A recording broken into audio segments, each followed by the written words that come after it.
I don't know if anybody is actually interested in the strange things that I do, but I just take a bit of no-show mesh. This is no-show mesh, yeah.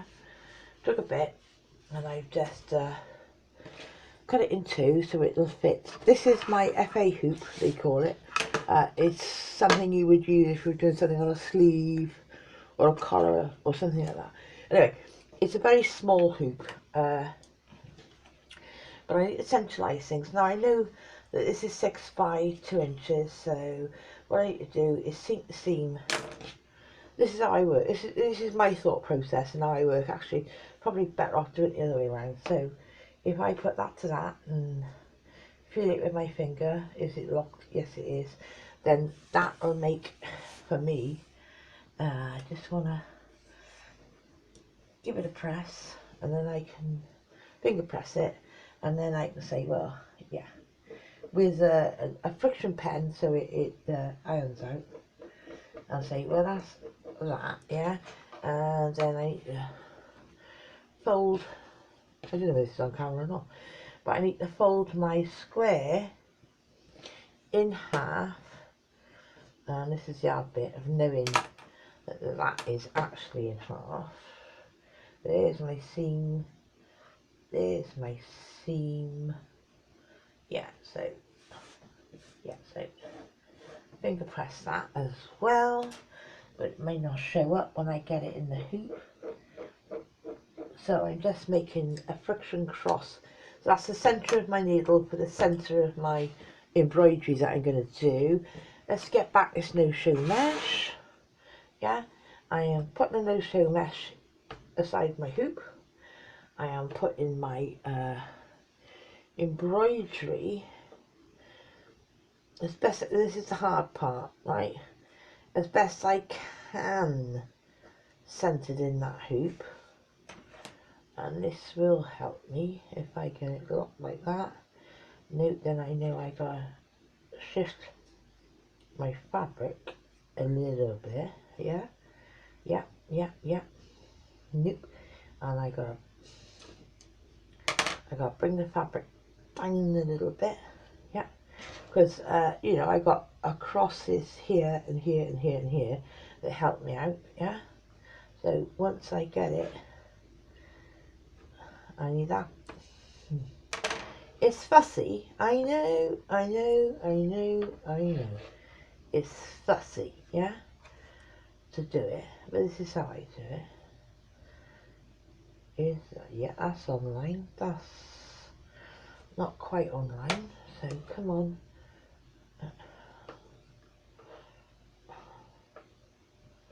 Back up a teens. Ooh, that's looking good, isn't it? Is it? It's not quite how I want it. Not quite. I don't want to muck up. Now I've made this lovely square, I don't want to muck it up. Right, that's good enough, because now I've pressed that down and I've got it in the hoop, so to speak. I know that's my centre, so I know I can move my needle up or down to start the design, so I know that it's centred, as long as this is lying. Yeah, it's good enough, right? So that's what I'm going to do. Stick that under my embroidery machine and embroider out a name. Okay, now, as I was saying, I don't know whether any of you are interested in the daft stuff I get up to, which is not, you know, entirely just sewing. This is a bit of embroidery now. I showed you me hooping that up, that's fine. I'm just putting on a blue. I haven't actually put the programme in. Hang on a moment, but I'll just go and put it on my USB stick. Just a moment. Okay, just throw it in my USB. I could do it all by Wi-Fi, but sometimes I'm not sure. I'm not completely. I prefer it to be on my USB stick, and then I also know that, you know, I haven't lost it. And it's not clogging up my machine memory, I can just, it's all on a stick, yeah? Practice those, red runner, and pick up Ingram. There he is. That's my FA10, that's what I got, thank you. And there we go, where did you go? So I need to now, yeah, now I can set that, lift my needle, and, oh, you didn't want to go, you little bugger. I'm just, where's the pair of scissors? I'm just thread my needle, get rid of fluff. There was fluff actually in my needle hole. Why was that? What have I been using? Oh, that was a moon thread I got you. Or it could have been the autofill. I mean, you know, at the end of, you see, you probably can't see this. I just pulled another bit of fluff. Autofill, moon thread, it will shred. You know, autofill is cotton, isn't it? You know, they do shed. Right, so now, oh, keep it straight. I just need to attach my hoop on my arm, yeah, and that's not in my centre cross, so I need to, oh no, too much.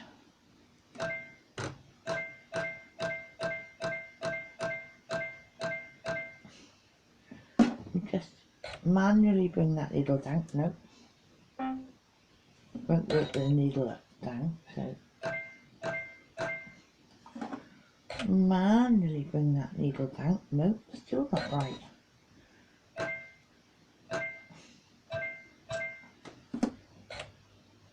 Nope, still not. So now I'm in the centre of my cross, yeah. I got blue, I've got, still got bottom line in the bottom, and I got blue, who is this then? Issachord in the top, yeah.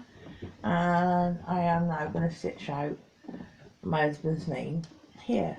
Hopefully, ooh, it's going to come out nicely.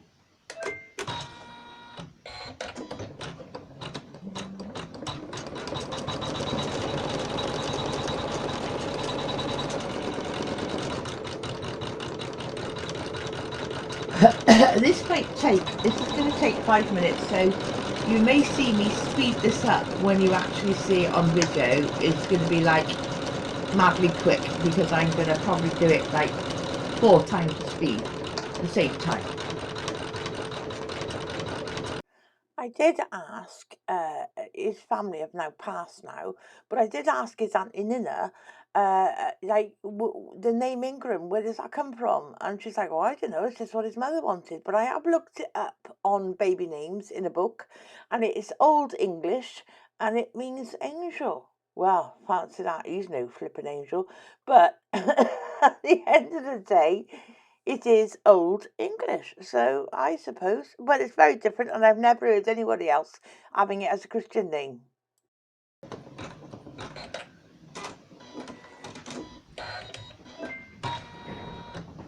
Right, okay, so I've just done that, and I'll just move it forward to me so that I can pick the bones out of it. Now, when I say pick the bones out of it, I mean get my teeny weeny scissors and just pick up stray threads, yeah.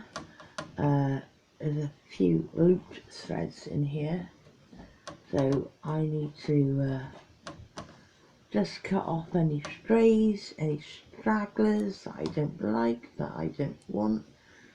These scissors that I'm using, I really need my, I don't know what I've done with my tweezers. I normally work with a pair of tweezers on there, but anyway, I am picking up little straggles of cut threads. I really do need my tweezers. I don't know what I've done with them, but you see, I am just cutting a few threads that are so far mucking up my design, yeah. I know you can still see a blue cross in there. I gotta go back and do that when I can find them, but Oh, and these scissors are called, these scissors, yeah, they're called squizzers, yeah. They are really fine and really get into what you need to do with this and applique work. Okay, so I've done that. I'll take it out the hoop now, and obviously what I need to do now is there it is. Okay, so what I need to do now, apart from just get rid of a couple of threads when I find my tweezers, I need to cut the no-show to match the edge, just so it doesn't protrude. Yeah, there's the back. Yeah, and I need to iron it from the back. That will erase my blue cross that I put in there for the centralisation of the name. Okay, I think that's enough for you to see. Let's just, well, that's a bit hot, isn't it? I could have cut all this out, but I'm just mad, aren't I? And I just thought it was funny. I thought, well, the video's not that long, so you might as well hear me being an absolute idiot in the background. You know, this is, I talk to myself all the time. I need it hot enough. Yeah,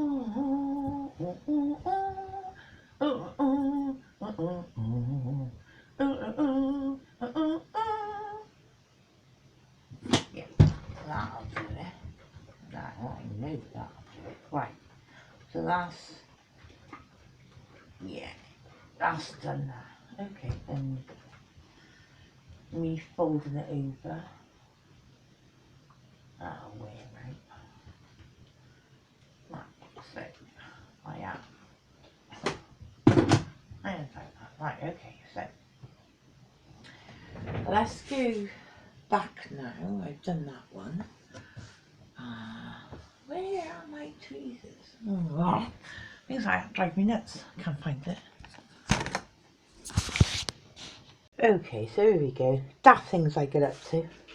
So I've just put my husband's name and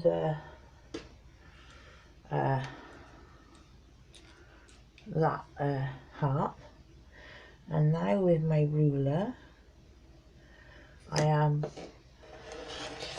cutting off the excess of the no-show.